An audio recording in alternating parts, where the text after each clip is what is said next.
Hey everybody, welcome to the MAGI show. I'm your host, LELAND JUDSYN, and today's show topic is going to be the Anunnaki winged disc. It's a really popular topic, I think, with the ancient people's research. I'm just going to fix my green screen here, sorry about that. Make sure that it's not like last time, had a little bit of the edge showing. Alright, thanks everyone for joining, and if anyone has any questions or comments that they want to make, please feel free to use the chat. And if you want to join in via Skype, then you should be able to do that as well. Just send me a message down there in the chat and we'll get it going. Oh, there's a message there already.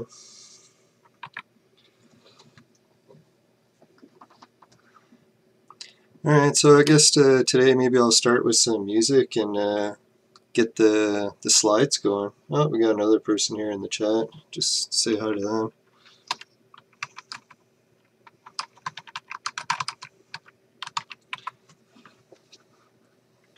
And today I'm going to try to use a different media player for the music because it kept cutting out on me last time.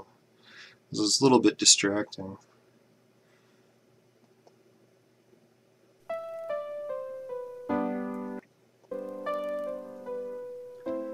Let's see what we got here for the volume level. If it's too loud or too quiet, you can just send me a message.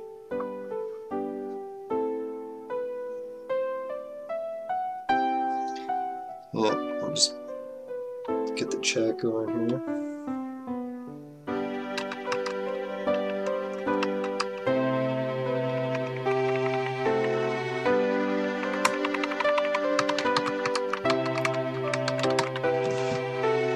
Sorry if my keyboard typing is a little bit loud there. So far I got a silent mouse for the show, but I don't have a silent keyboard going quite yet.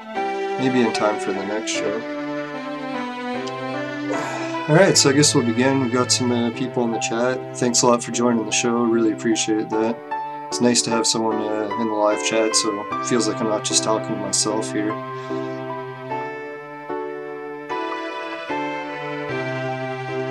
Alright, most people are familiar with the winged disc, I think, from the Sumerian times. Hold on one sec, I just gotta adjust the volume on my headphones.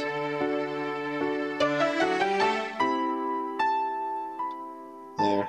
Had the volume up a little bit too loud, so I couldn't even hear myself talking.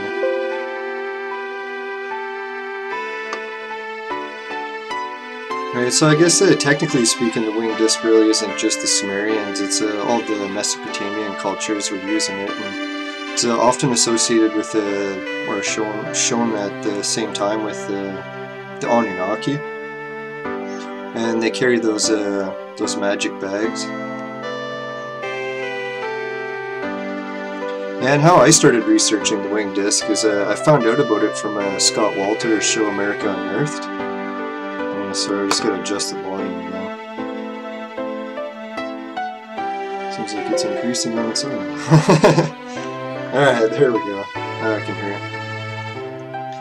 So anyway, Scott Walter was showing some Phoenician tablets because he has a theory that the Phoenicians came to America a long time ago.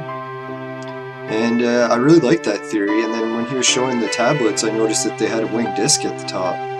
So what I ended up doing was going to the Mesopotamian exhibit at the ROM, and that's the Royal Ontario Museum in Toronto. And at that museum I was looking through all the Mesopotamian tablets, and I noticed that the winged disc symbol that was very similar to the Phoenicians was on the top of all of theirs as well. And I found that a little bit puzzling because I hadn't heard that it was the same symbol. So I talked to the museum about it, and or not the museum, one of the guys working at the museum, and he was saying, yeah, that winged disc symbol is also very close to the Zoroastrian symbol for Ahura Mazda, but he believed that it wasn't, well, officially he said that it's not the same symbol, but when you compare the two, it's almost undeniably the same. Like, you can even see that it's got the ring in its hand, or he's holding the ring. It's kind of hard to see on this image, it's a little bit grainy, but to me, I don't think there's really any debate about that. It's just a little bit of political correctness, because a lot of people get offended about religious stuff, and the Zoroastrians have gone through a lot. Like, the they've got wiped out and different genocides against them, so I can understand why they'd be a little bit hesitant to sort of debate that sort of thing. Yeah, I guess I'll move on to the next slide. Anyone who's familiar with Zecharia Sitchin's work, it probably has heard that the winged disc symbol is also what he believed would be Nibiru. And yeah, here, maybe I'll just go grab something for a sec. I'll be right back. I've actually got one of Zecharia Sitchin's books here, and I can use it for the show here.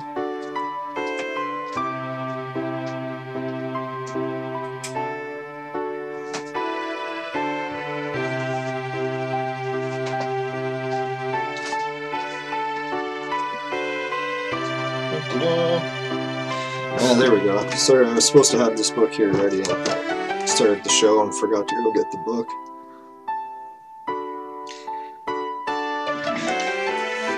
Anunnaki Chronicles. What do you know? This is the wrong book. I'll be right back. I'll go get it. I've got too many Sitchin books. I guess you can never really have too many Sitchin books. Yeah, I actually got Zecharia Sitchin's entire book collection. There it is.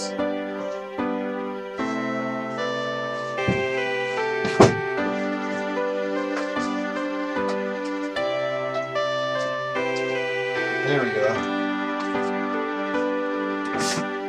If anyone hasn't seen it before, this is the Earth Chronicles box set. I got mine off of Amazon. Oh, there we go. It's a pretty sick book collection. This other Sitchin book that I got is a copy of Anunnaki Chronicles. It was Zecharia Sitchin's niece who wrote this one, and it's basically the outtakes from this book collection about what Sitchin didn't publish. And whoever made this case of books, I don't know, they made it so tight. It's like I can't even get a book out of here very easily. Just give me a second. And basically why I want to show you guys this book is Sitchin's prediction that the winged disc symbol was Nibiru was mostly found in his early books. Like, he wrote this book collection over the course of his whole life, and as he got to the final book, here it's called The End of Days by Zecharia Sitchin. That's his last book. And you can just open it up to page 180, and he's got a whole section that he wrote about the winged disc symbol. Let's see, page 180. So there you can see it there. Whoops. It's got a whole bunch of sections where he talks about the winged disc symbols. Yeah, what I found interesting is he lists here about the Nibiru thing, but eventually he goes on to say that the winged disc symbol was actually the symbol for a god, not really Nibiru. I guess it could be one and the same thing. Shouldn't totally rule it out. Yeah, and here he's even got the picture from that last slide I was showing, or the first slide. Yeah, so basically in this book he went on to talk about how he sort of updated his theories on what the winged disc symbol was, and that it was actually the god of the Anunnaki symbol. So if anyone wants to read more about the difference that Sitchin had, I highly recommend checking out his last book rather than his first book to get the most updated information on the winged disc. It seems kind of weird how a lot of people on the internet keep quoting this stuff from his first book, and it's like, well, yeah, I'm sure this first book was great and all, but I kind of like to take the most recent version. I'm sure he would want his readers to do that as well if he was still with us. Yeah, I heard him talk live on Coast to Coast a few times. Yeah, he was one of my favorite authors about the Anunnaki, that's for sure. Right now, for living authors, Gerald Clark is doing a lot of excellent work on the Anunnaki too, so I highly recommend checking out his stuff. Well, we got another question in the chat here. Just answer it. Who are the first people? I guess it's debatable who are the first people. I guess it's, I would probably say maybe Neanderthals. Neanderthals. Whoops.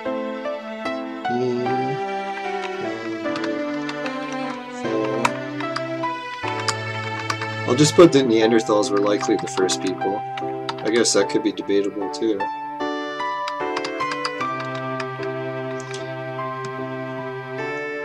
I know, I guess some people go on saying that maybe other modern people were the first, but I guess maybe things always get changed as research gets updated, just like Sitchin updated his book.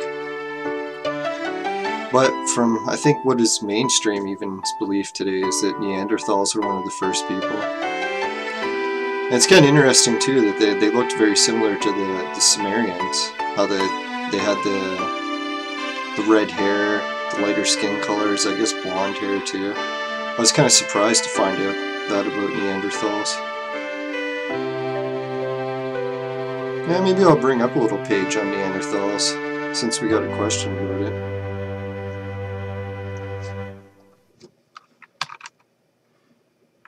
It's funny, because like for the longest time I had no idea what Neanderthals looked like, so I had to look it up. And I heard on a TV show that they had red hair, but I found that pretty surprising and never really believed it.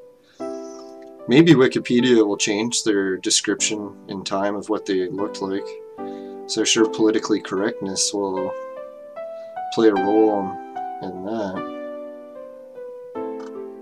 Maybe I'll increase the zoom here so everyone can have a better chance of seeing it. In case you're watching it on a small screen. Hope you're not watching it on a cell phone, because it might be really hard to see it then. Interbreeding with modern humans, yeah, that's kind of interesting.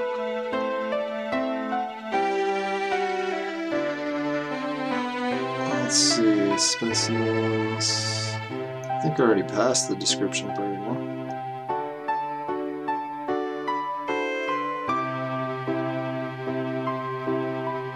Discovery, origins, classification. What would it be under? Anatomy, maybe? Try that. Origins. Wow, 400,000 years ago. So yeah, that would definitely be an old species of people. It's interesting too that they say that some people in modern times actually still have genes that are partially related to Neanderthals. I bet you some red-haired people aren't too big fans of hearing about that, but you can't really choose what history you want, and you kind of got to follow the evidence, right? Alright, so here it is. We got what did Neanderthals look like. In 2007, a genetic study suggested some, so yeah, there might be more than one kind of Neanderthal too, I guess. They may have had red hair and blonde hair along with a lighter skin tone. I'm sure the guy that published that theory was probably a little bit worried publishing that sort of thing. It's like, with all the racial tensions going on in the world today, saying different things about different people is really stepping on eggshells, I guess, so to speak. Alright, so I think this slide I got here is one of the pictures from Zachariah Sitchin's book. And he shows how the winged disc symbol was used in Egypt and Phoenicia and the Mesopotamians. It's kind of interesting. Oh yeah, here's a giant version of the symbol I have here on the MAGI Show desktop. And it's the winged disc symbol that I like the most, just because it's so highly detailed, eh? Oh, sorry, I just gotta grab a drink. I'm losing my voice here a little bit. Yeah, you'd be surprised some of the stuff I got hidden under this desk. I don't want to give all my secrets away, but there's no one else under there, trust me. I don't have that. Clinton style. Or Monica Lewinsky. Yeah. Alright, I guess that was a rude comment to make, sorry. Yeah, and then what do we got here? Maybe I'll go on to the next slide. So basically this is the symbol that the modern Zoroastrians are using, and it came from, I guess, the Persian Empire.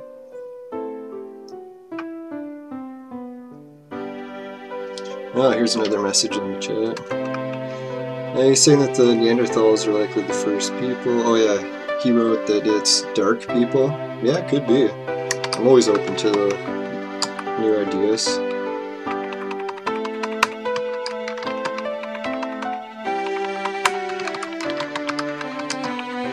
I guess it doesn't really agree with what the modern genetic studies are saying, but you never know. Times change. They do more studies. They're always finding out new information. I do kind of like to hear the idea. Let's see. Oh yeah, so I moved on to the next slide. Yeah, so I just looked up how to pronounce this symbol. The Faravar? Yeah, I guess I need to practice on my Persian. There's a couple different ways of pronouncing it, and I don't even think I'm going to try those. I think I already butchered the first version enough. Yeah, and it symbolizes Zoroastrianism and Iranian nationalism. And I found that kind of interesting because I was doing a big convention in Toronto this year, and I had a few Iranian people come up to me and showed me that they were wearing the same symbol around their neck on like a gold chain. And I asked them if they were Zoroastrians, and they're like, no, we're not Zoroastrians, we're from Iran. And I was like, okay, I didn't know that there was like a distinction between the two, but I guess some people from Iran aren't using it as a religious symbol, they're just using it as a symbol that they're from Iran. So that's pretty cool too. It's like you don't really have to be part of any religion to get my approval.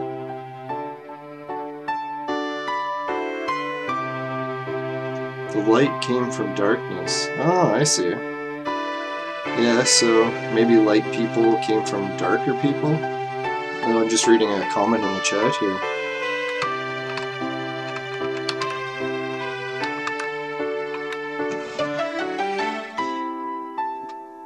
Alright, so the Faravar is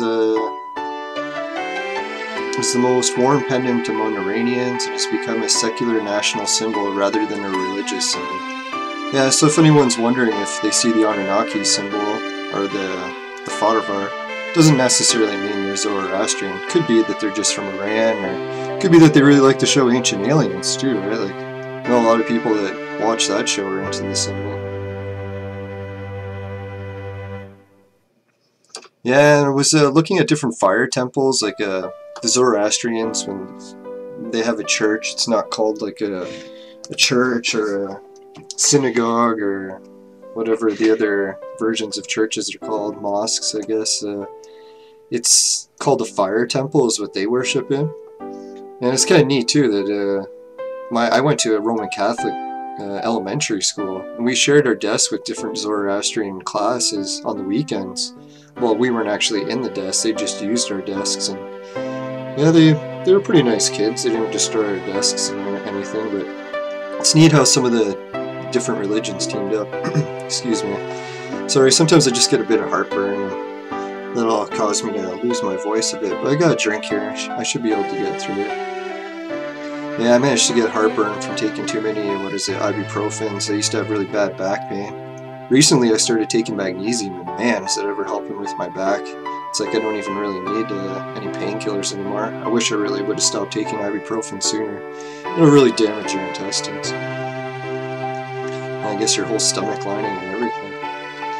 So anyways, at the fire temples, they have explanations of what this symbol means. Like, it has different portions or parts to it. And it's kind of cool because in other cultures like Egypt and I guess the Phoenicians and the Mesopotamians, we don't have any descriptions of what the winged symbol meant. Or if we do, I haven't found them yet. Hopefully maybe some cuneiform tablets will answer that. But I'll just read over what the description from the fire temple is. They show here that the Faravar's face represents the face of human beings, and therefore shows a connection to mankind. It's kind of cool. It also has 2 wings, each of which has 3 main features.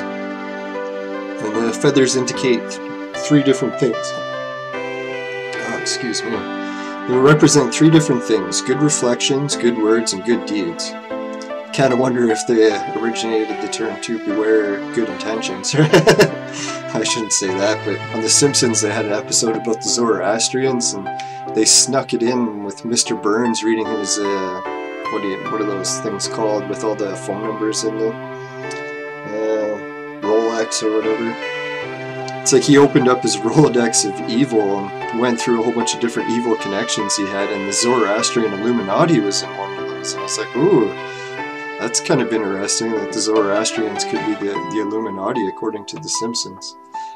It's funny too, I had a friend over and we were talking about the Magi and the Zoroastrians, and just as we were doing that, The Simpsons was playing in the background. We're like, what? What did they just say? The Zoroastrians are evil? What? I think that might have come from too, is Zoroastrians' population was really like hidden at one point.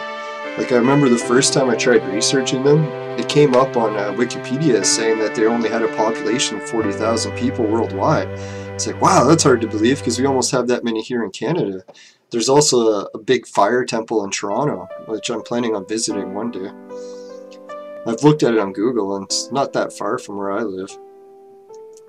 So anyways, I guess I'll go on past the good things. Number 3, the lower part consists of 3 different things as well.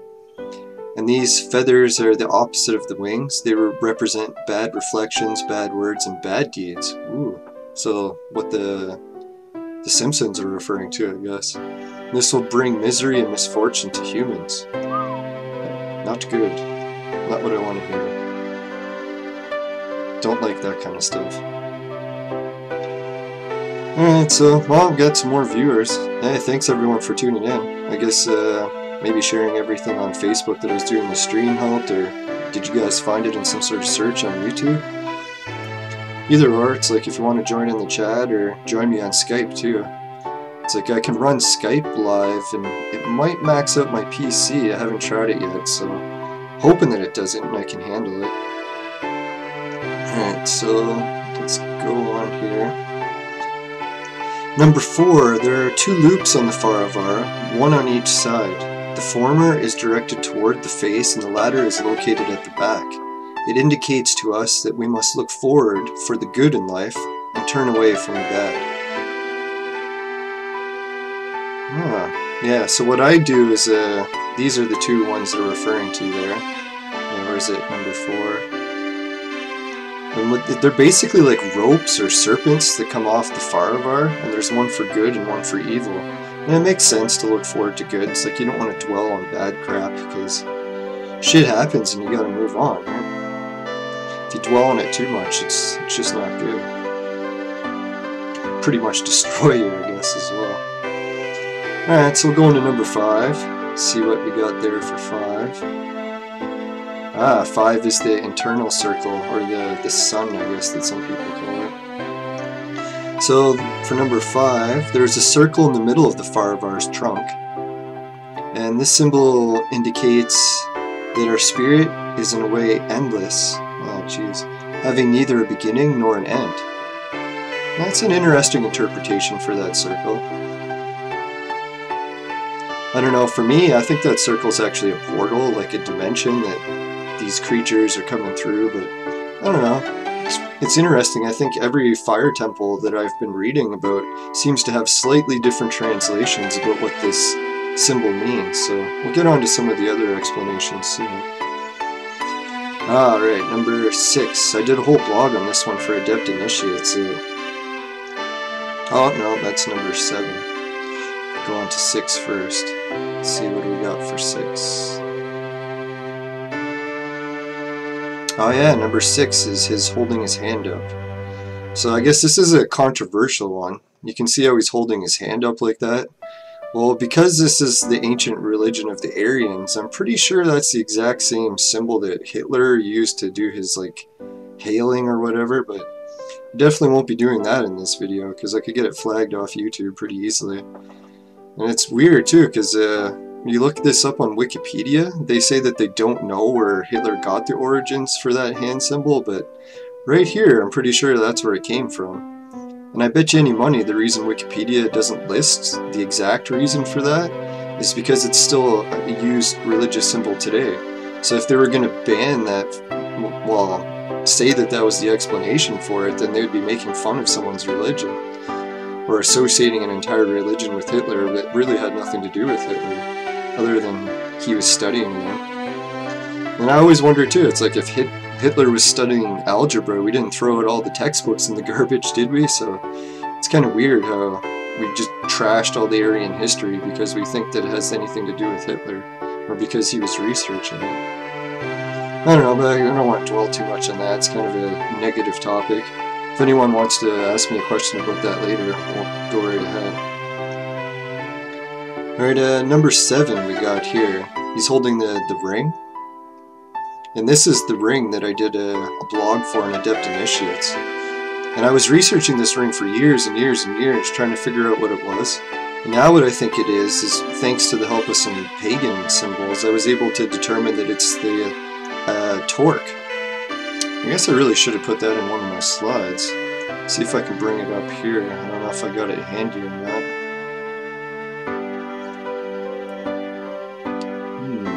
Where did I put that symbol?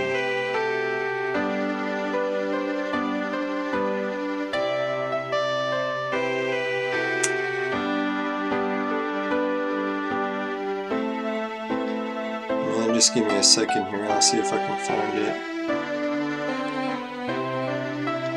Dang, don't have it in there.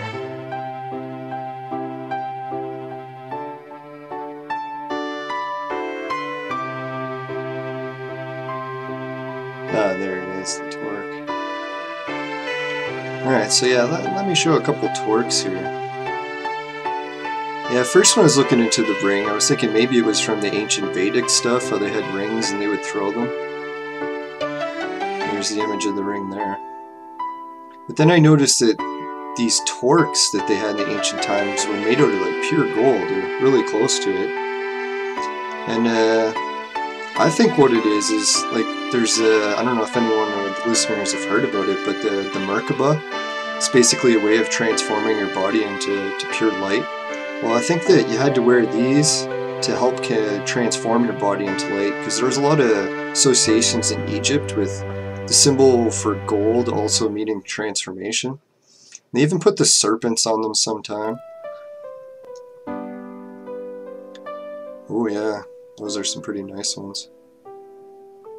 Yeah, and so here the ancients used to hand people the ring. And I think what this symbol here is like asking, like if you go into a cafe or something, you're like, hey man, you got the Wi-Fi password? That's basically what this symbol is here. This guy's coming up to this guy and he's like, hey man, do you got the access to the universal internet or the Akashic records? He's like, sure, here, take the ring. If you put this on your neck and you use the ancient offering tables that I got up here, you can stargaze with it on and transform your body so that it can receive the signals. Yeah, I used to get into throwing these rings too. I used to have that one. Xena used to have a ring for throwing. Alright, so here's the Celtic explanation. You can see that the ancient Celts used to hold on to the serpents for knowledge of good and evil. Looks like he's holding the one for good. And he has the torque around his neck. And he's showing that you can hold the torque like that. Just like the Zoroastrian symbol.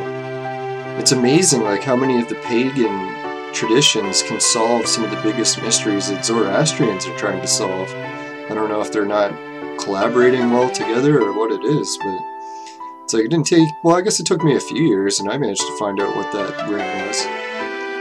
A lot of Zoroastrians today are still going to be debating what it was or not. And where this pagan symbol came from, it came on one of those old cauldrons. And it's one of the most popular cauldrons that witches use today still too. It's like the holy grail of cauldrons for witches or whatever. So it's pretty fascinating to me that I guess this symbol is going to remain a mystery until more people read my blog about it, or until we prove the ancient internet. Oh yeah, here, see I added in the picture of the torque. Now he's holding on to the serpent just like he is.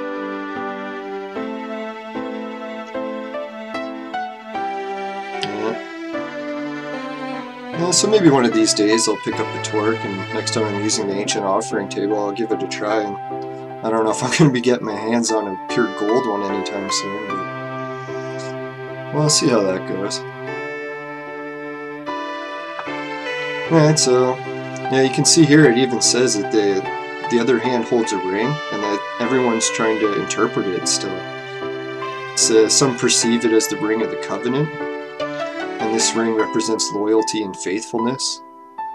Interesting ideas. Guess it could be, yeah. Yeah, if anyone in the chat wants to put down what they have as a theory for what the ring is, I'd be glad to debate it some more. Guess we shouldn't be too long. How long has this show been going on already? Don't want to make it 2 hours. And we're at the half-hour mark. Maybe it's time for a little bit of a commercial break. Maybe we'll talk a little bit more before the commercial break, see how it goes. Alright, so the next slide.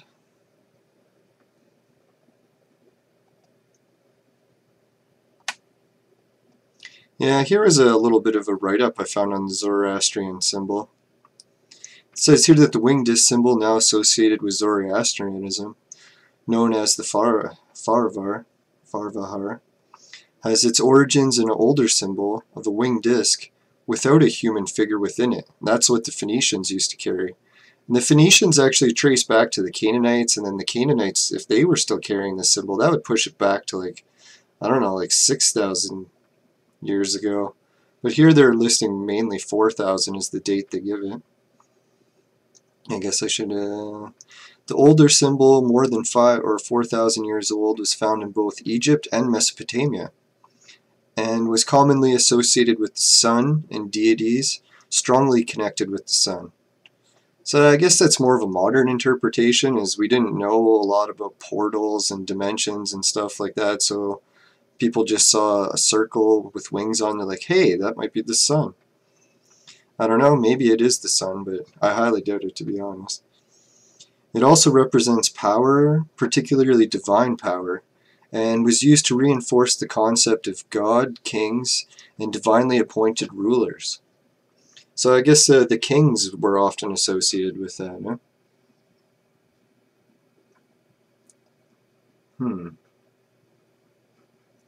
Alright, sorry, I just got a little bit of a... I'm going to check the Facebook page and see if anyone else has commented or wants to come in and join.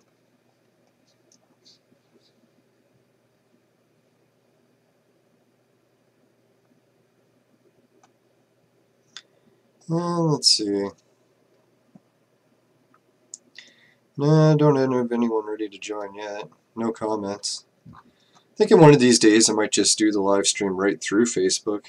YouTube's pretty cool, but maybe I'll give both a try. I'll just reorganize my material here, and we'll go on to the next slide. Yeah, so here I show the winged disc symbol and how these serpents are coming off. I call them the serpents of knowledge. Oh, everybody hear that sound? Yeah, that's the sound that means that it's time for a commercial break. Let's see what we got for more.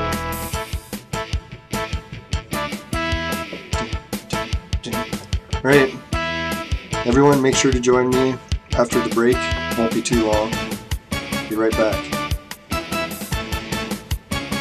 Oops. Sorry, that wasn't the commercial. This is.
Oh, welcome back, everybody. Yeah, that's just a commercial for my invention. It's the 1.0 model has been out for a while, but the 2.0 model is going to be coming out closer to July 1st and here in Canada. So if anyone wants any more information about that, just make sure to check out the website for JVOC, and I appreciate everyone for checking it out. If you want to share it too, that'd be great. Alright, so I'm just going to go over the next slide here. Yeah, and they talked about how the two different serpents for this winged disc symbol, one was for good, one was for evil. And I guess the symbol that they have for evil, or the name that they have, is called Angramanu. It's kind of a cool name. Yeah, the center, some people call it the sun of the universe. I like to call it a stargate or a wormhole. I think that's more what it is. And then the feathers were also known for ascension. That's pretty cool. Yeah, good thoughts, good words, good deeds. That's why they have 3 different layers. Oh, and if anyone likes the biblical interpretations, I believe this symbol also solves what Ezekiel's wheel was. And it's one of the more popular UFO stories from the Bible. Anyone who's into Bible UFOs knows exactly what I'm talking about there. It's basically this guy named Ezekiel. He was in captivity in Babylon, and in Babylon they had this winged disc symbol everywhere, like all over the pillars, all over the walls and stuff. So in the Bible he goes on to say that when he saw God, it looked like a wheel within wheels and had wings and stuff. So I don't know, people are debating what he saw, but it's like, man, when you compare it to the winged disc symbol, it's like, geez, it's like an identical copy. I don't understand where the confusion comes from. Yeah, and then this picture here in the bottom right, this is a winged disc version from the Assyrians. And they used to say that he changed in time, the guy in the winged disc. He used to carry the ring, but after a great flood, he started to start carrying a bow. And this bow was a symbol that he would never wipe mankind out with a flood again. It's like, man, that's almost identical to what we hear in the Bible, how after the great flood, God used a symbol of a rainbow as a meaning that he would never wipe mankind out with a flood again. And it's kind of interesting, too, that he's like, oh, I won't destroy you with the flood, but I might do something else in the future. It's like, yeah, let's hope not, but you never know. The way mankind's destroying the planet, it might be good if we had a little bit of death and rebirth, as bad as it sounds. Yeah, I'm sure the guys that are doing the guide stones would agree with that. Yeah, and here's one of these little, I don't know what they would call it, a seal, I guess, that was found in Israel, I believe. Shows how the Hebrews used to carry around the winged disc symbol in the early times, and they had it with the Ankh, so there's a lot of pagan connections there. Yeah, and if anyone has heard of or likes to research the Freemasons, I'm sure they know that Ahura Mazda, the symbol, is also the similar secret meaning to Freemasonry, and it's according to Albert Pike.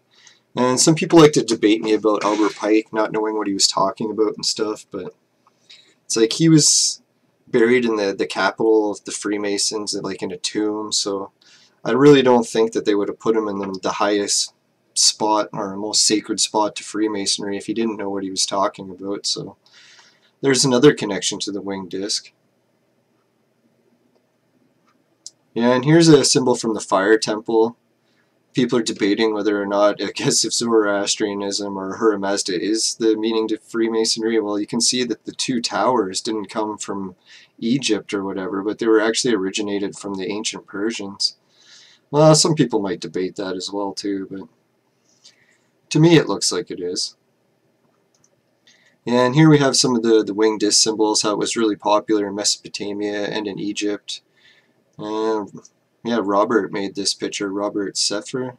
It's like he's got a really cool website. I recommend checking it out. He likes to study the history of ancient European people, I believe, and it really makes sense when it comes to this stuff because it's dating back to the ancient Aryans. So I know some people are going to get upset about that, about racial things, but there's no superiority, I believe, that he's preaching. He just likes to research ancient Europeans. If people want to say that they're superior, that's their own agenda and not something I support. I believe that all peoples are equal, or equally different at least. Yeah, it's interesting too that in Egypt they had the winged disc symbol going all the time. They had the serpents coming off, just like we've talked before. They had the wings, but they started modifying it quite a bit because, you know, when religion passes things down and over again, eventually it gets watered down or changed a bit. But there was a cool guy named Sidney Smith from 1922, and this is like, I guess, prior to the World War II stuff, so you were still allowed to talk about the ancient Aryans before it became illegal in a lot of countries. But he first suggested a parallel with the Assyrian sacred tree when he drew attention to the presence of the upper four bands and, I don't know how you say that, Jade pillar, and the bands that represent in the center of the vertical portion of the tree. So basically what he's saying here is like this body or tomb, or looks like a mummy, is the same as this, and it's got the winged disc symbol on it. You can see the bands here, how there's bands there. Yeah, and I agree with them. It's like, I totally agree with that, but I know some people are going to get upset because there's a lot of controversy still about that, but I don't know, to me that's what I think it is. If anyone wants to debate it, I'm sure we'll give it a go. Oh yeah, here we have a capstone that was recovered, and I guess it used to be on the top of one of the pyramids. And it's cool because you don't really see the pyramids as capstones anymore. They're always missing. And they had the winged disc symbol on it. It's got some hieroglyphics underneath it. If anyone knows what the hieroglyphics mean for it, that'd be cool. It'd be nice to be able to read what that said. Maybe one of these days I'll find the inscription for it. Yeah, and here's the Phoenician tablet that I seen on Scott Walter's show. How it had the winged disc symbol. It got me to go to the Raw Museum and check it out. It's neat how the Phoenicians point to it as it's something important.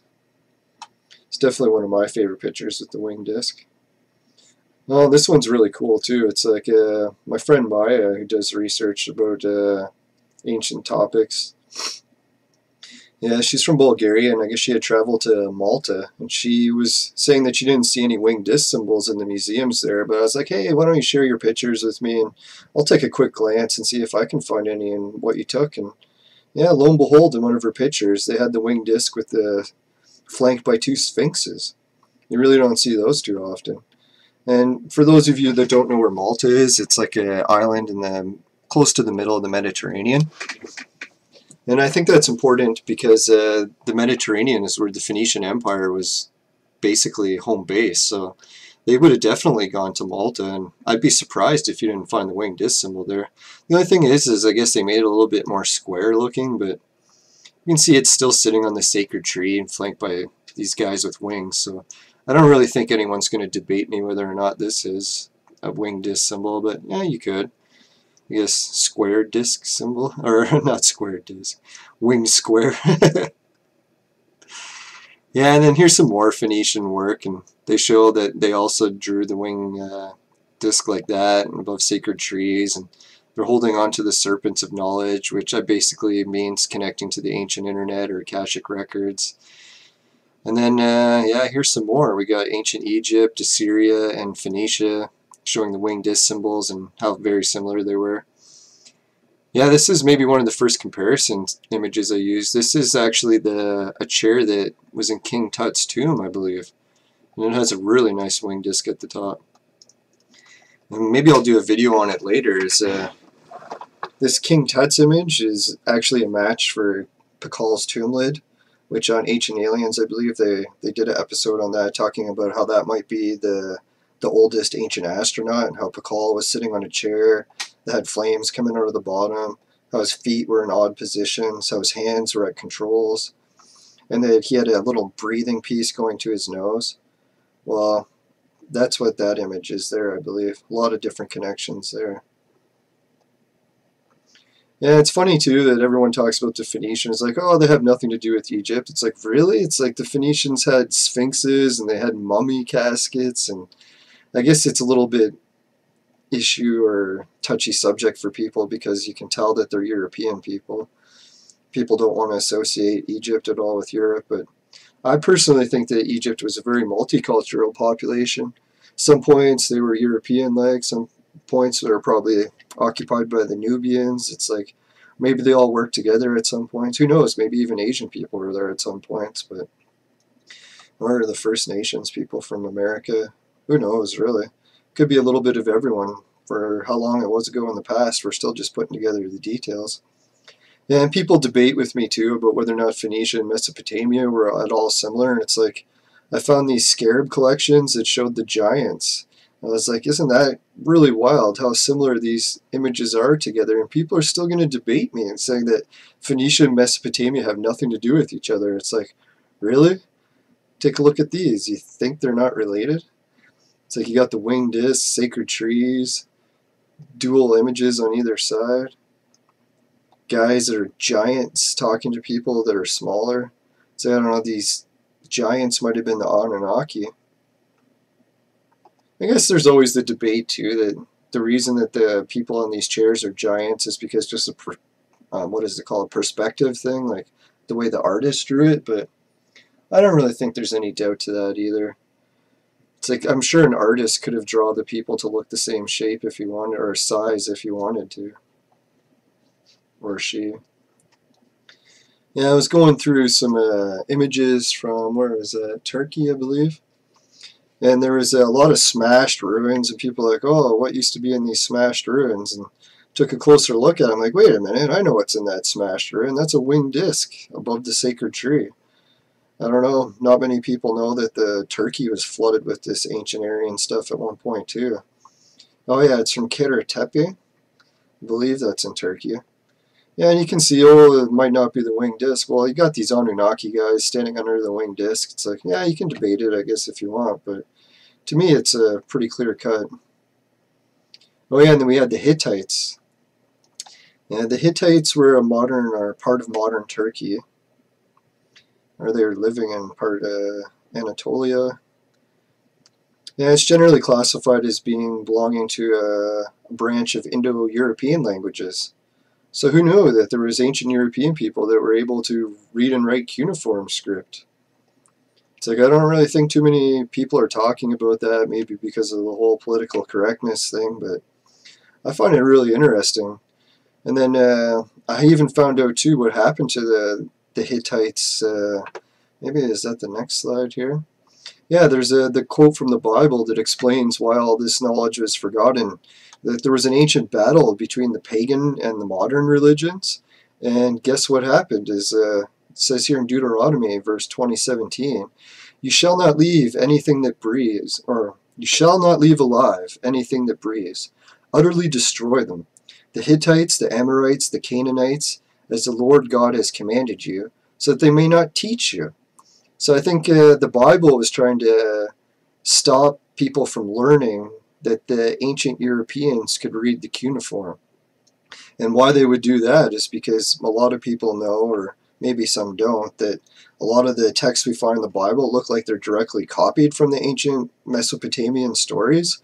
So that's basically covering their tracks. Is when you steal someone's religion or adapt it as your own, and you want to erase the past, that's basically what you would have to do, is not only kill everything that breathes.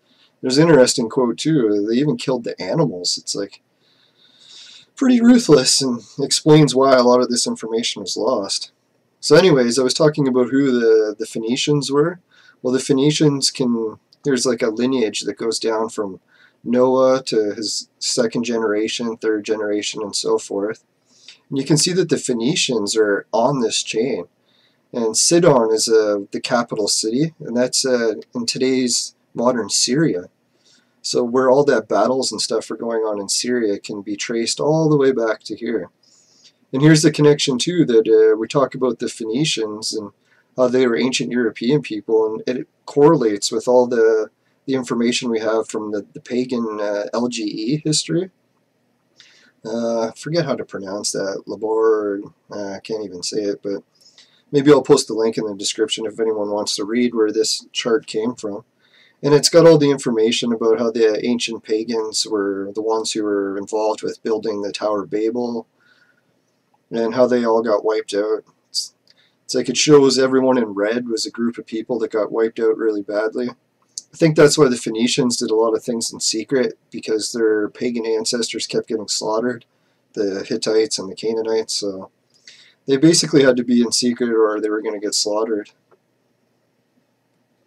Yeah, and here's a, remember that wing disc that I was showing you guys with the carrying the bow? That's Ashur here. Isn't it interesting that Noah managed to name one of his grandsons after the god Ashur? It's like, okay, so it's like here we have the proof that Noah's ancient family was pagan and his relatives were getting wiped out. So, I don't know, it's almost like the Bible has two sections to it, really. It's like you got or maybe three sections, because currently we break it down into the New Testament and the Old Testament, but then the Old Testament is kind of broken into two also. You have before the flood and after the flood. So that's where this comes in. It's like Noah's ancestors, basically after the flood, or before the flood, were all pagans. And then it was after the flood that they started getting slaughtered and everyone changed over to the new tribes religion. It's like I don't have anything against the new tribes like Israel and stuff, and I know a lot of people do, but I don't buy into a lot of that stuff. And if anyone's wondering about the DNA, it's like, yeah, here's the recent study that was done by Fox News, and they talked about how basically the DNA that they collected was the U5B2C1. And it's one of the most ancient groups from Europe. And then I was researching it more, and then they, like when you type this into Google, it'll come up that most of those people had red hair, so they were the ancient pagans, or Celtic pagans. Yeah, it's neat too that the Phoenician Empire stretched all the way to Spain. I don't know if some people know that, so it was a pretty giant empire at one point.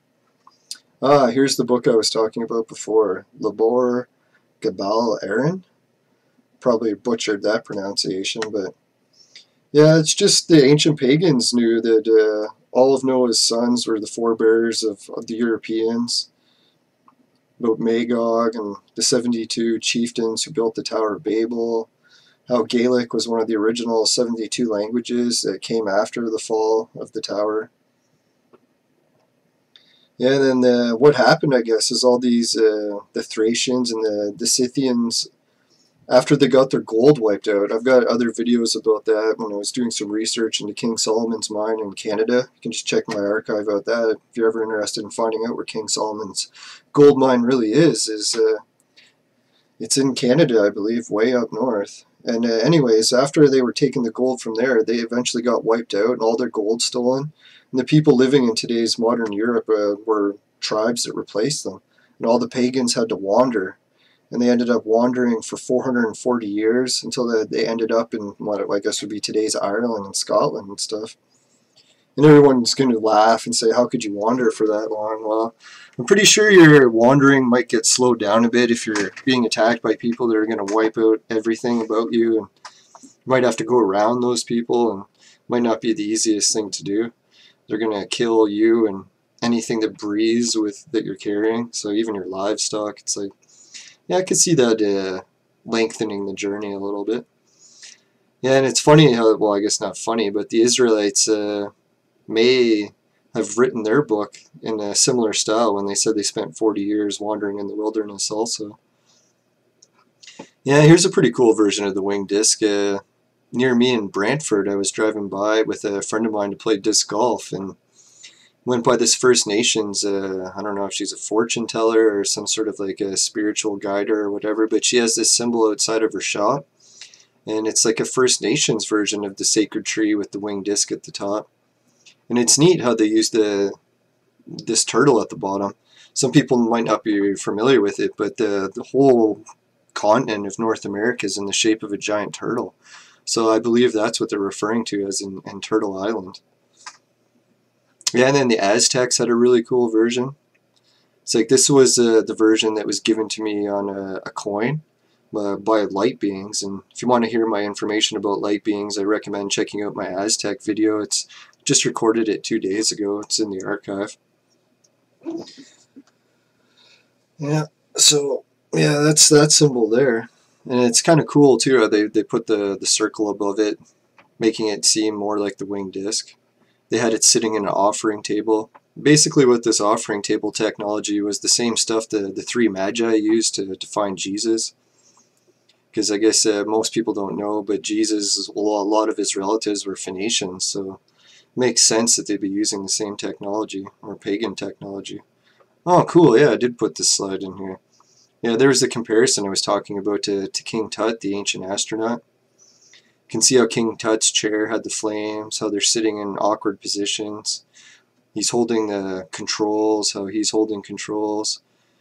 He doesn't have a breathing apparatus for Tut there, but the Ankh is also referred to as the breath of life. So I think that could be a little bit of a connection there.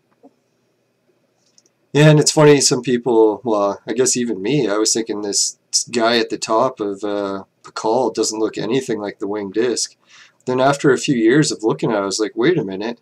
It's like this is a winged disc version, except the bird is sitting on a perch sideways with his wings sideways instead of face on. See how these are face on? This is a bird sitting with his wings sideways.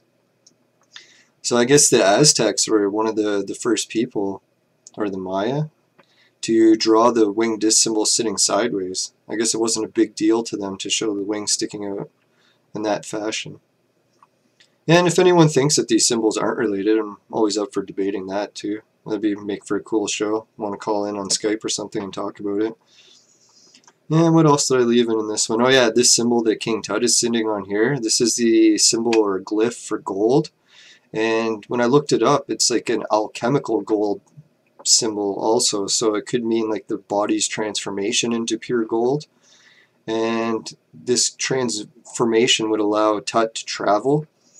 And I don't think he was traveling to space, but more other dimensions. And it's the same thing, I guess, with the description that they find in Pakal's tomb.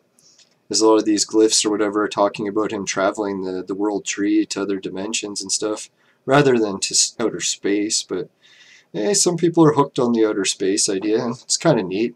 I wouldn't be surprised if it's still a possibility. Definitely consider it. Yeah, it's neat. One of my favorite inventors, Da Vinci, and I guess he's an amazing artist too. My cousin draws just like him. It's like he had some really realistic work. Anyways, when he drew Jesus, I think he was hinting at the winged disc symbol being related to Jesus, but he couldn't tell people about it because I guess the religious persecution. He didn't want to get butchered for being a pagan also. So he just drew the dove in a way that sort of looked like it was in a sphere, and he's got the wings sticking out. So to me, I think it's like Dan Brown had the Da Vinci thing, and this is a whole nother Da Vinci code. It's like he had the winged disc symbol and his stuff, and he also did a painting called the Adoration of the Magi. And the Magi is the priests or whatever for this pagan religion of the winged disc. Like the guys that came to visit Jesus after using the Akashic records to find out where he was going to come or be born. And yeah, here's a symbol I talked about on my last live stream. It's basically got the winged disc symbol and how it was part of like all these different cultures.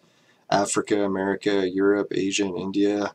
Hope too many people don't get upset about me putting the Europeans as the ancient Mesopotamians. But yeah, it's the ancient Aryan history no one wants to face, I guess. Yeah, and people are talking to, it's like, oh, these Indian ones and Asian ones don't look anything alike, but you zoom in, you can see there's feathers that he's sitting on, like peacock, or that are on top of his head, and there's a serpent on the top. So you have the whole serpent and feather symbology just portrayed in a different fashion. It's like if you look at the pillars here, I'll do a whole show on the sacred tree that they're sitting on one of these days. You can see that the pillar is very similar. It's even got the bands and the strands going down. Yeah, and it sits on top of a jewel. There's a jewel for each one. Yeah, so this is a little bit of a comparison that I like. Oh yeah, I was going to mention too that I was trying to get information like these symbols for the winged disc and the sacred trees. I always thought, is it an actual object that you could hold on to and use? Or is it just like a metaphorical belief where it's like, oh, this is something that doesn't really exist, but we just have it as like a legend or whatever. But in Asia, thank God, they still have one of these in the museum there. Oh yeah, and the Asian ones, you can see the spheres match the spheres on the side. It's really a stunning correlation. But anyways, in the museum there, they still have it, so we can see that it is actually a physical object. But guess what? it's not available to the public. They keep it hidden in a museum somewhere, and you're not even allowed to look at it. The closest thing we're allowed to see is the scroll. This is a scroll, I guess. And it's funny too that if you try to find the scroll on Google, good luck, because I've like known exactly what it was called and typed into search engines, and it never comes up in the search results. It's like you basically have to know the exact website to go to in order to find it, or you're not going to find it. And here, I'll give you more information about that. Yeah, maybe I'll maximize it. I'm sure everyone can read it. It's pretty big. Yeah, so here I'll try to read this. It's a little bit hard to pronounce, but basically what happened was the chief commander of the ancient Japanese clan took the 5-year-old emperor and 3 legendary sacred treasures to western Japan to escape the pursuit by opposing clans. So it's kind of reminds me of the pagans running and running, trying to get away with their ancient beliefs or ancient Aryan technology without getting slaughtered by the new modern religions. But yeah, so it's basically saying here that the sacred tree, or the Japanese version of the winged disc and sacred tree, breaks down into 3 different objects. Yeah, and these 3 treasures consisted of the sword, the mirror, and the jewel. And they're called the regalia. And they represent the 3 primary virtues of valor, wisdom, and benevolence. And according to the legend, these treasures were brought to Earth by a legendary ancestor of the Japanese imperial line. So isn't it cool that even in the Asian records we see that there's a little bit of evidence that the Anunnaki brought this technology. They're saying they brought it to Earth. It's like, where did they bring it from? Like space or maybe another dimension? I'm pretty sure in Asia they talk about it coming from the moon, or maybe even, right? So I guess there's still a little bit of evidence supporting that space idea. If anyone wants to debate me on that side of the argument, here's something that you could use. Yeah, and it's cool too that the symbol that was associated with wisdom, if anyone wants to guess which it was out of the 3, was it the sword, the jewel, or the mirror? Well, guess what? It was the mirror. And yeah, I guess I did the show on the offering tables and how they connect to mirror. So if you want to check that out in the archive, it's basically what it means is that this mirror was allowing people to stargaze, and when they got fiber optic signals from stars like Sirius into that mirror, it reflected it in a way that they were able to access the Akashic records. Basically how the 3 wise men were able to find their way to Jesus. Yeah, I put a slide together showing how this technology works. Is basically if you have a network cable and you plug it into another computer and use a straight through cable the same, it works for some computers but it doesn't for others, because others will be set up to use a mirrored signal. And you can see that when the signal gets mirrored, it comes out the opposite. So it's like instead of being purple, purple, brown, brown, green, green, red, red, yellow, yellow, on this one it mirrors it. So it goes the opposite, well, not really the opposite, but inverted or mirrored, like yellow, purple, brown, red. And then basically what that means is if you're trying to plug in a computer and you're not using the correct mirrored version, it's not going to work. You're not going to connect. Basically how you could stare at Sirius star with your own eyes, and you're never going to connect to the ancient internet that way. You're going to have to mirror the signal or you're not going to connect, just like the computer.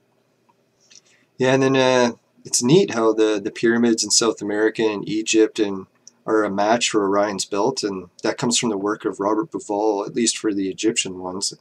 And his book is amazing. It's like, if anyone wants to check that out, I highly recommend getting his book on Sirius. Basically what it means is Orion's belt is like 3 stars and they point directly to Sirius.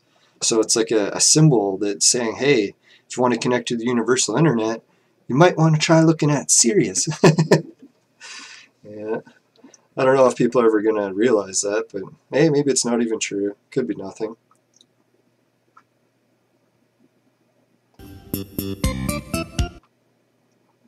Oh, what was that? It's one of my sound effects that didn't work properly. Alright, well anyways, I'll get that one working next time.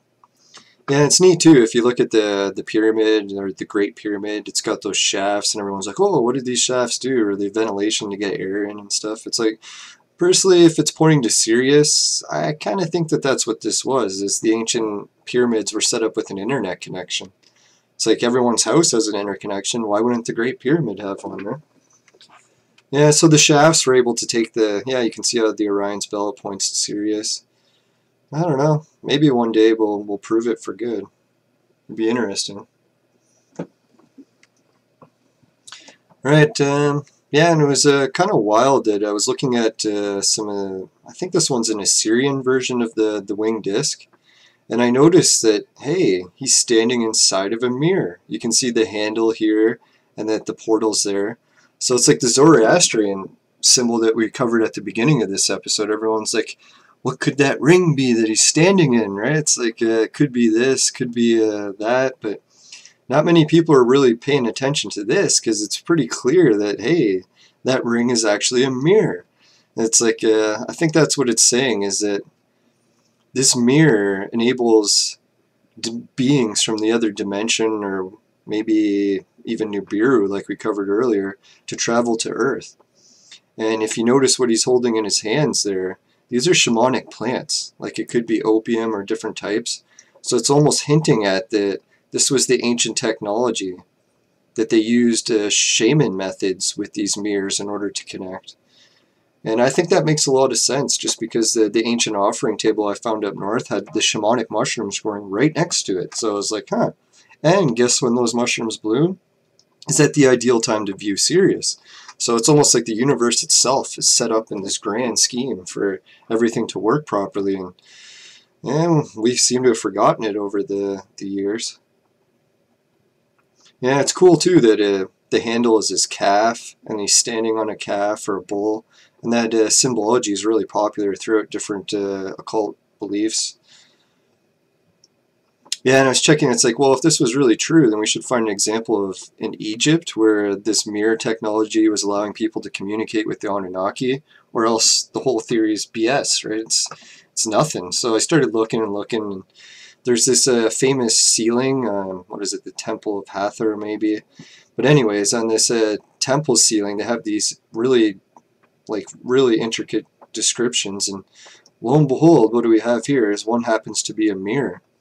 So I enhanced it to see what it was, and yeah, what do you know, that there's a giant mirror that all the pharaohs had to line up to speak with Thoth. So it's almost like Thoth, just like the other winged discs or Ahura Mazda, was using this same mirror technology to communicate with the Egyptians. What do you know?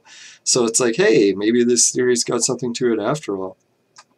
Yeah, I mentioned it on a Facebook group before, and people are like, oh, there's no way that this thing is a mirror. Like, look how big it is and stuff, and it's got the eye on it, the Eye of Ra. And I was like, well, maybe I can find a mirror from Egypt to show people, and what do you know? They did have the mirror with the Eye of Ra on it, so I think I could be right about that. And it makes sense, too, because the Eye of Ra was always supposed to be this protection symbol. So it's like, why would you have a protection symbol in a mirror if you were just using it for makeup or something, right? You gotta make sure you don't get any mascara running or something. Ra's gonna help with that. But anyways, it's like, no, I think this is the more evidence for the universal internet theory. Is if you got this eye on there that's protecting you when you're using a mirror, and it's almost implying that you're going to be using a dangerous universal internet that has viruses, and these viruses might be able to possess people. So that's why they put the Eye of Ra on it. It's like modern internet has viruses. Why wouldn't the ancient internet have viruses, right? I don't know if it's a very good explanation of how that works. But yeah, here I just put together all three of them and showed how that the winged disc god traveled through a mirror with the help of shamanic plants. And people are going to debate with me too, saying that in ancient Egypt that there was no shamanic things going on. Well, hello, the lotus, and the lotus had shamanic properties to it. It was super popular in Egypt, so I don't know if you want to debate me about that, but I'm pretty sure I could win that debate. And anyways, too, everyone's like, oh, this winged disc and the mirror might not be connected. Well, I was just at a museum, the same one in Toronto there, the ROM, this summer. Some friends of mine went with me, and man, was that a blast. It's like I've always gone to museums usually with people that don't really want to be there, and it's like going there with some ancient researchers was amazing. It's like I had so much fun at the museum that day. It's probably one of the funnest days of my life, really. Makes me sad just thinking about it. I guess sad that I'm not going to be going back with them.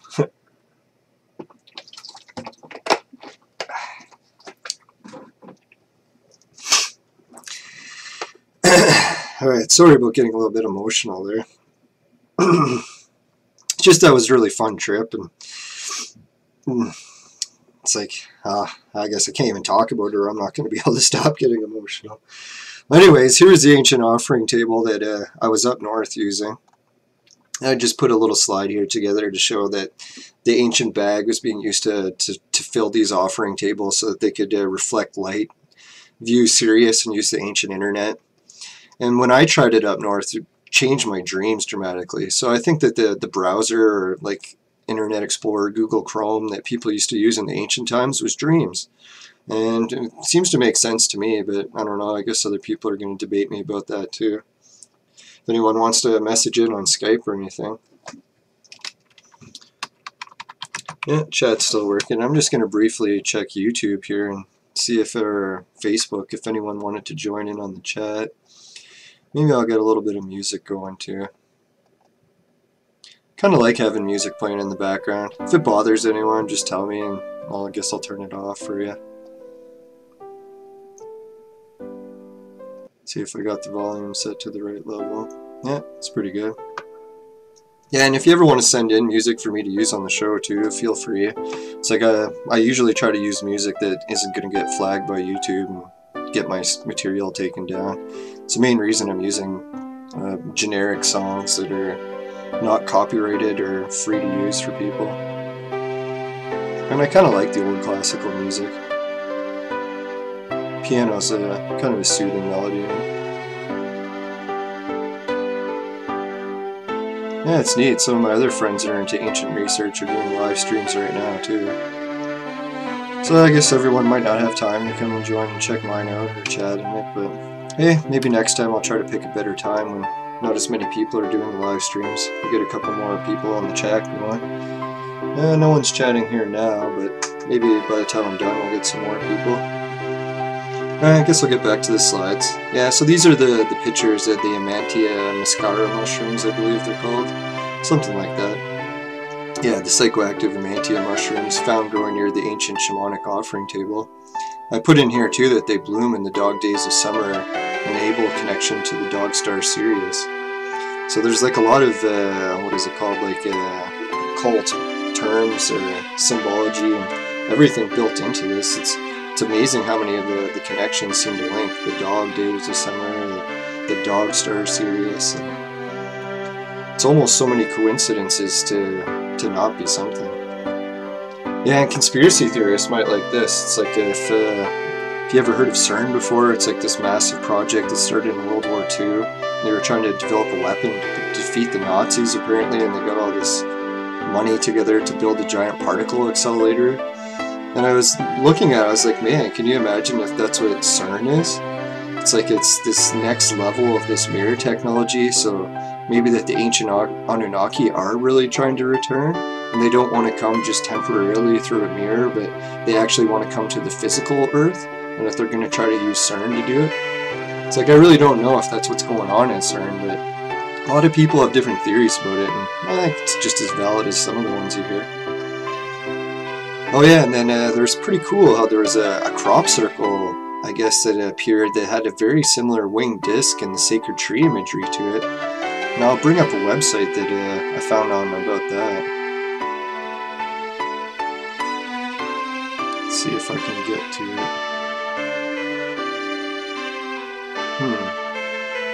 I guess I'll just put this up here and I'll maximize it. Sorry, anyone on my friends list who didn't want to be on the show.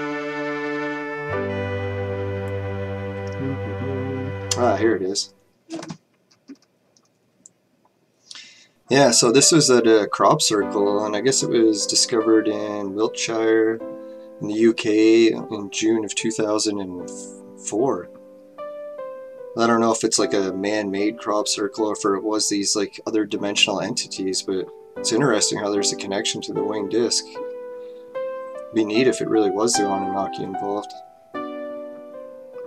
Yeah, and a couple other websites I wanted to talk about too. Let me see if there's a slide coming up that correlates with them.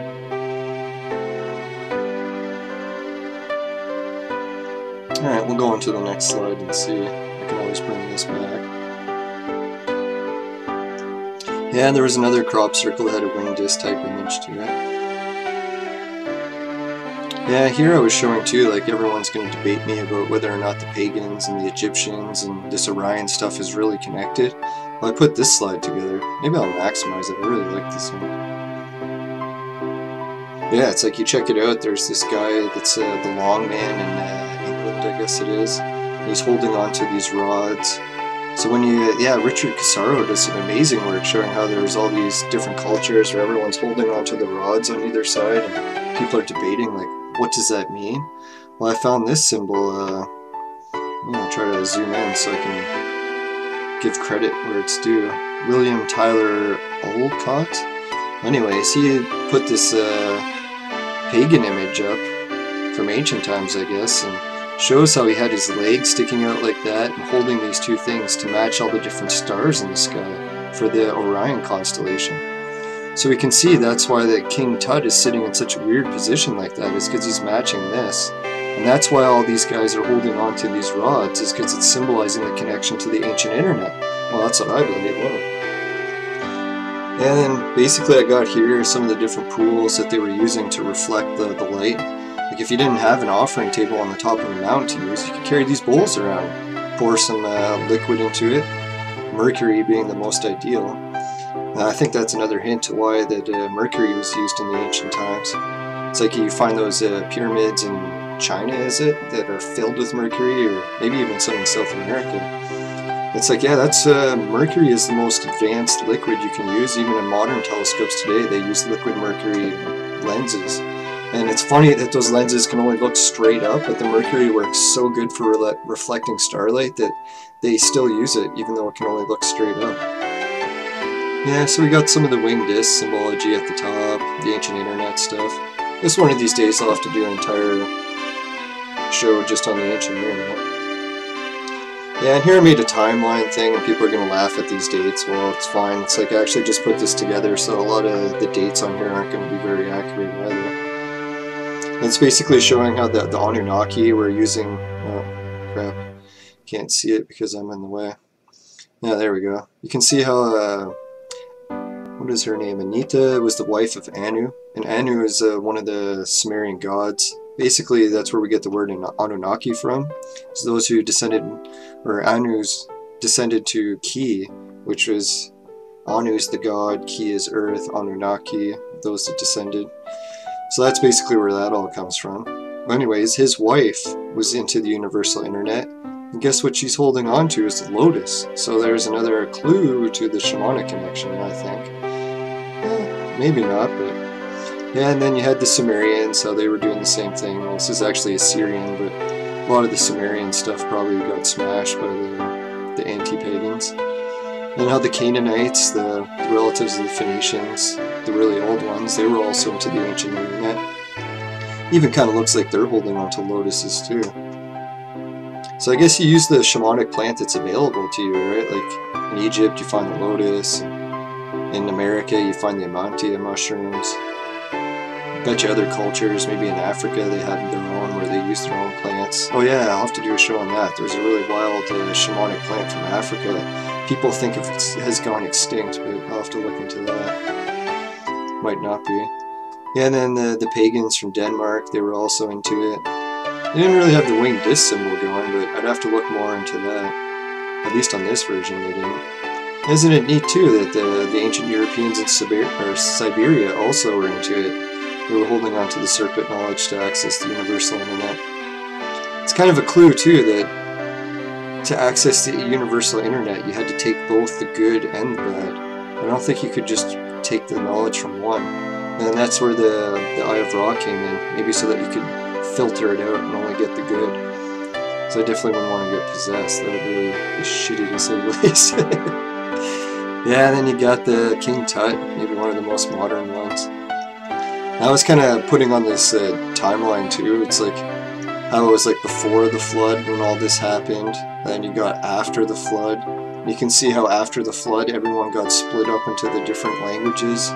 It's like the Vikings, the pagans, the shamans, the druids, the pharaohs.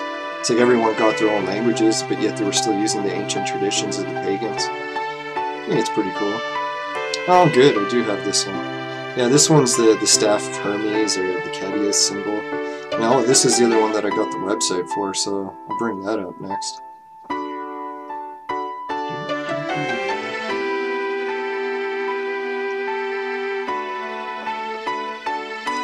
Yeah, so basically this symbol is the modern depiction of the symbol of commerce, or representing the planet Mercury. Another Mercury connection there. Yeah, and some people are going to say, oh, that this doesn't have anything to do with the Sumerian version, so I'll just read here. You can see it right from the source. You don't have to take my word for it. Oh, excuse me. Sorry, folks. Just need to take a little drink there.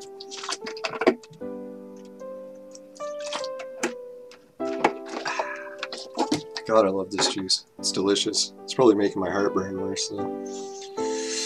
Good things, or things that seem good, aren't always good for you. Alright, so we'll get into it here. Some accounts suggest that the oldest known imagery of the Cadius, or Caduceus, have their roots in Mesopotamian origin, with the Sumerian god... man, Gerald Clark pronounces that one so good, but I can't even pronounce it. And a staff with two snakes intertwined it, like the snakes of good and evil, the knowledge of the universal internet, and it dates back to about 4000 BC. Ooh, 4000 BC, so you can almost say that the winged disc symbol would be 6000 years old according to this. Oh, and it says dates around too, so I wouldn't be surprised if they could push that even back to the original Sumerians. Oh, who knows, maybe even, who are those guys called? Those reptile looking guys. Well, maybe I'll think of it later. Yeah, and astrology was a big part of the ancient pagan stuff, so it makes sense. Alchemy, like transforming stuff, like transforming the body into pure light. I was thinking, wouldn't it be neat if you could transform your body into pure light and transfer yourself over this universal internet, so you could use it to travel across the stars or to other planets and stuff, rather than trying to get into a nuts and bolts type spaceship.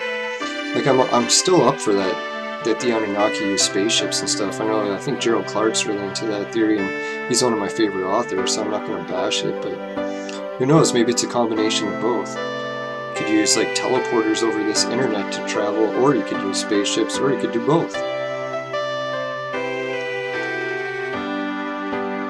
Yeah, and it's cool how they talk about how this symbol was popular in the Near East, Mesopotamian cylinder seals. The Jade pillar. Oh, the Dendera temple complex. Yeah, Dendera, that's probably the one with the ceiling thing. I'll have to look that up again, so I know for next time.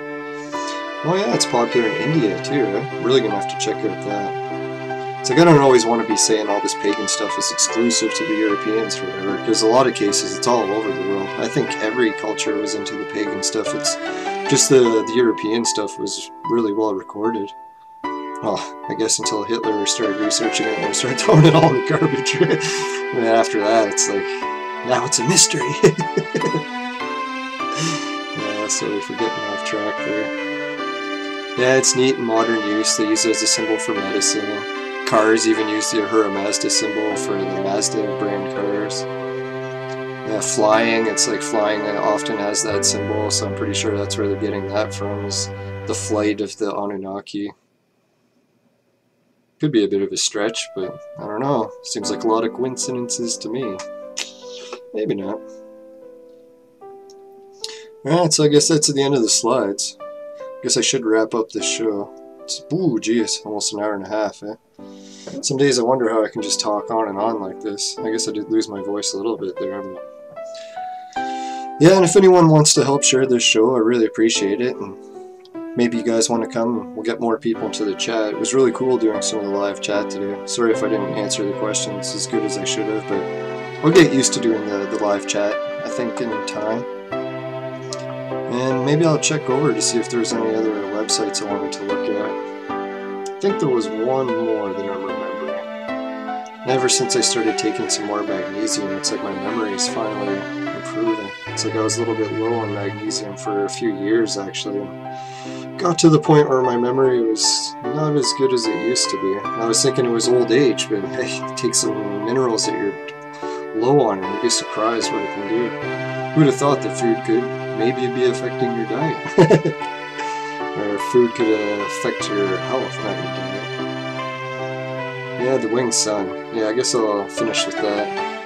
Yeah, so it was it's neat how in modern days, like, you ask a lot of people what they think that this symbol means, and they'll say it's a sun, but pretty sure that the artists were talented enough that they could have drawn the sun a little bit more like a sun.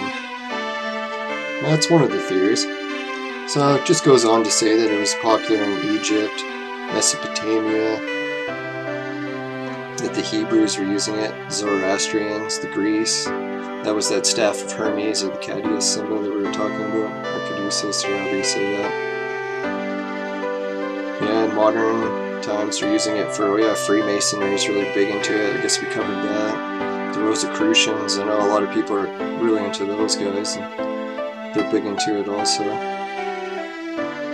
Oh yeah, it's neat, there's not just Mazda that's using that, it's also Chrysler Corporation and Harley Davidson. Yeah, I forgot about the Harley Davidson. How could I? That's a really cool one.